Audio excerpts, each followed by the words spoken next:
My whole family, or good part of them, has some type of military background within their lives. My father was retired Air Force. My brother, I had two brothers who served in the Air Force. I have, uncles who achieved, high or enlisted ranks, and it's just one of those things where I never really felt the calling for the military. Was in my younger days and was at a no end, dead end job. It's like I'll kind of I'll talk to a recruiter, see what he has to say. See what he says, see what I like. I kind of knew the spiel from my dad, and then I'd go talk to him, and then sure I'll go take the ASVAB test, see how I do. You know, Still no concrete plans of joining. Then once the next thing is sure I'll go take the physical. See what they tell me there. Next thing I know, I do solemnly swear, and I'm enlisted. It's a decision I never regretted. I learned so much being in the Air Force.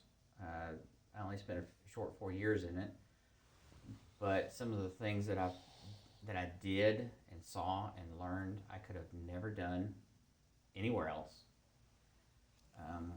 I served in the late 80s, 1980s, where I was about 22 years old, and at that time, we didn't have the internet, didn't have the ATM readily available and all that, and so as a young airman, young single airman, you're on your own.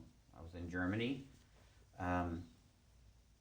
You're literally on your own. If you run out of money, you get paid on the first. You run out of money on the second, you call mom. Mom, I need some money. She sends it to you. It's a week in the mail.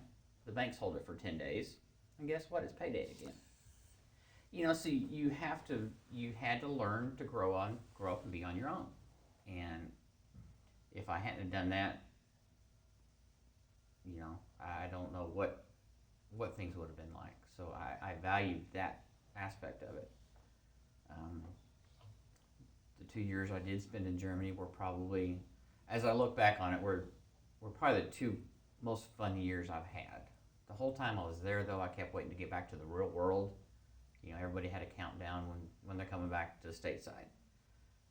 And I was one of those. And once I got back, I realized just how easy or not easy, but how good I had it over there. Our work schedule was it was a rotating 6 days on and 3 days off. And I was, with being right there in Frankfurt, which is central Germany, you're 6 hour train ride to anywhere in Europe. So, and we did a lot of train riding. A buddy of mine has family and actually lived in Germany. So he had some local ties, and we would always, go on some kind of little trip. Whether it was down to Italy or, France or wherever. Those four of us actually went back when it was still East Berlin.